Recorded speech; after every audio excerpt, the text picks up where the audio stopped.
Hello, Bobby Torres of Frightbox recording here to talk about the 4 EQ settings or EQ moves that you need to be using in order to achieve clearer, punchier, and crispier heavy productions. Let's discuss.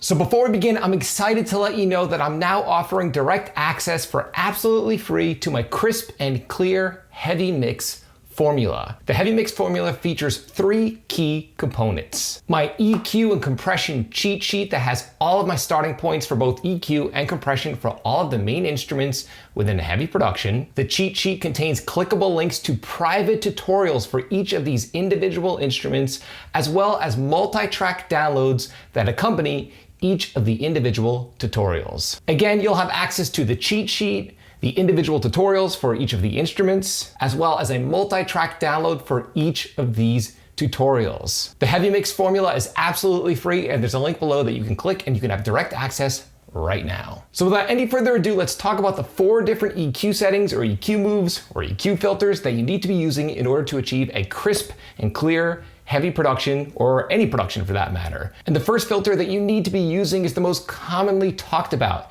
and that is a high pass filter. Now, I'm bringing this up because a lot of people, especially when they start out, they try to make each of their individual tracks sound massive and huge and awesome on their own without considering the big picture and how the individual tracks interlock and mix together. Because remember, we're mixing. So in this demonstration, I'm gonna talk about high pass filters. I'm gonna show you how they come into play when dealing with cymbal tracks. Let's take a listen to the sample.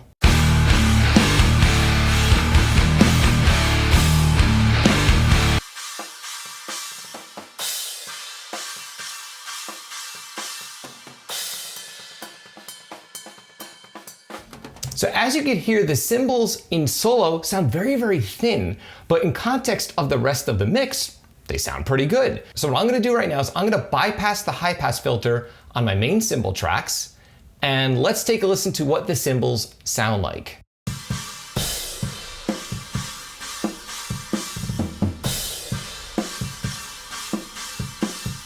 So as you can hear, in my opinion, the tracks actually sound better without the high pass filter. They sound very, very thin with the filter. Now, to let you know, I'm actually filtering all frequencies below 850 Hertz, which might seem extreme if you're new to mixing metal, especially live drums or even program drums. But the reason is we don't need all of that low end and lower mids from our cymbal tracks. The idea of the high pass filter is to clear out all the frequencies that we don't need. And I talk about this in depth in the crisp and clear heavy mix formula. So again, that's EQ setting number 1 that you need to be using across all of your tracks is a high pass filter. And again, the amount of high passing that you need really depends on the instrument. This is an extreme case, but most, if not all, of your individual tracks need high passing in order to create enough room for all of your tracks to fit together within the mix. And again, let's hear our cymbals in context.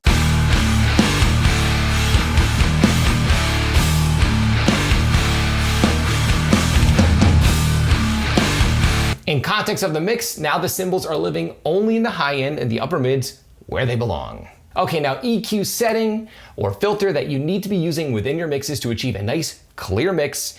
Number 2 is a low pass filter. Now this filter is not talked about enough in my opinion online. People seem to obsess over high pass filters, which is good because you need high pass filters to clear out your low end. But what about your top end? Now, a perfect example of when you'd be using this filter would be on heavy guitar tracks. What I have here is a sample of a lead guitar. I'm gonna play it back and I'm gonna show you how I'm using a low pass filter to reduce high frequencies in order to make room for my cymbals and other high frequency content within my mix. Let's take a listen.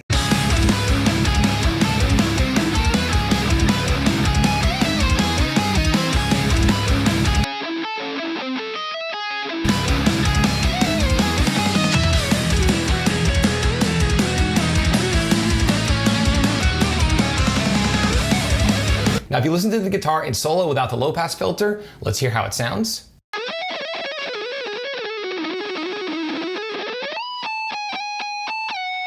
Now it's very, very subtle, and in solo, it doesn't sound like it's doing much when I engage my low pass filter. But what I'm doing here is I'm removing all frequencies over 6K on this lead guitar, so those super duper upper frequencies and upper harmonics on my lead guitar do not clash with my cymbals, or maybe the top end of the drums, or my rhythm guitars, or my vocals. So again, low pass filters are gonna generally be a little more subtle than your high pass filters, but they're still a necessary tool in order to create space and clarity in your mix. And again, all of the information above 6K on this track was just junk frequency that I didn't need, that just needed to be thrown out of the mix. Okay, now EQ setting or filter that you need to be using in your mix in order to create additional clarity.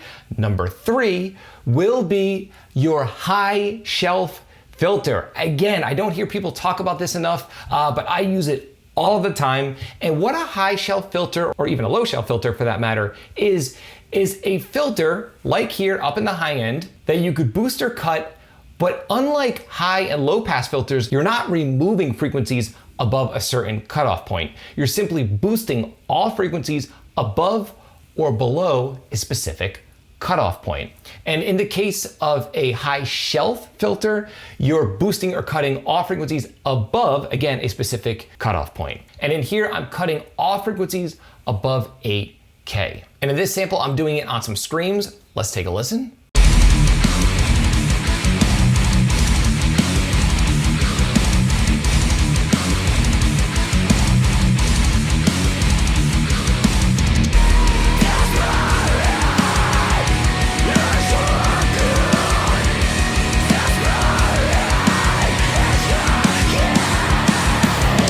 Now, the reason why I'm using this filter on this scream track is simple. I want to reduce the upper frequencies without eliminating them. Now, as human beings, we are very, very in tune to the human voice. So let's say I found the upper frequencies on her screams to be conflicting with the cymbals. If I were to use a low pass filter, I would be removing all of the upper frequencies. In this case, I'm just reducing the upper frequencies. But people often overlook these filters. So what I'm gonna do right now is I'm going to play the scream tracks in solo, and I want you to pay close attention to how this filter, the high shelf filter, is softening the screams and reducing the harshness in the top end.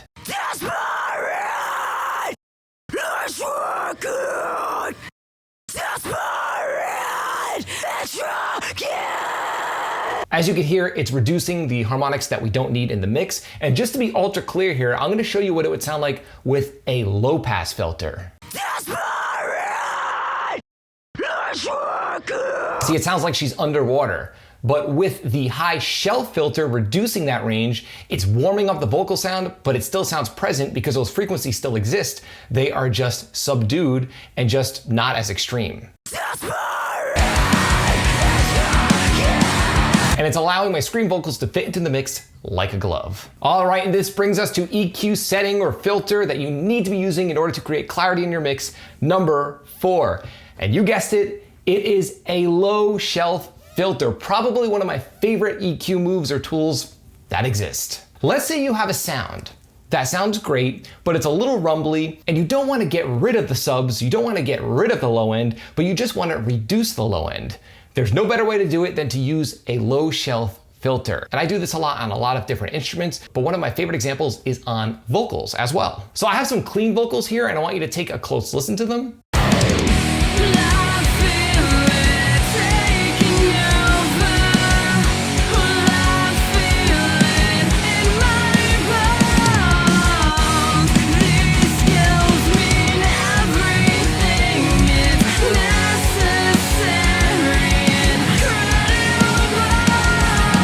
Now, if we listen to the vocals in solo and I bypass my low shelf filter, let's hear how they sound. These skills mean everything. It's necessary. They sound very muffled and boxy. Now, this was recorded through an SM7B, which is a dynamic mic, which isn't overly bright. So instead of me going in here and going insane with a high pass filter and boosting a bunch of top end, all I really needed to do to make these vocals work in the mix was just reduce the lower mids. And I'm doing that again with a low shelf filter. And I'm just reducing all frequencies below around 550 Hertz. So just to show you how this sounds in solo when I bypass the filter. These skills mean everything. It's necessary and credible.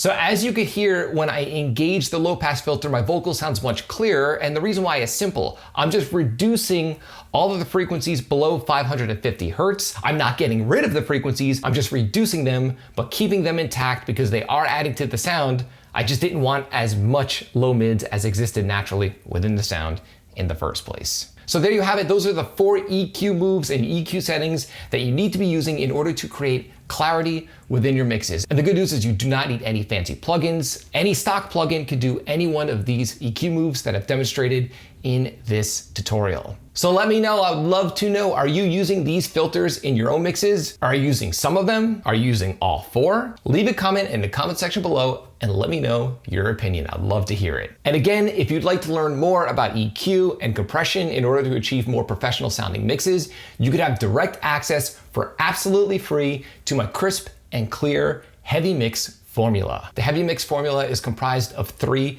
different components: an EQ and compression cheat sheet with my favorite go-to settings, private in-depth mixing tutorials for each of the main instruments within a heavy mix, as well as a multi-track download that accompanies each of the individual tutorials. You could have direct access for absolutely free, and there's a link below in this video's description. If you found this video helpful, like, comment, subscribe, and share. And do not forget to click the little bell icon so you can be notified every time I upload one of my weekly videos on all things metal and rock production. If you're interested in some Frightbox swag, we've got t-shirts, mugs, and a ton of other cool stuff on the way. There's a link below to the Frightbox merch store in this video's description. And until next time, happy mixing.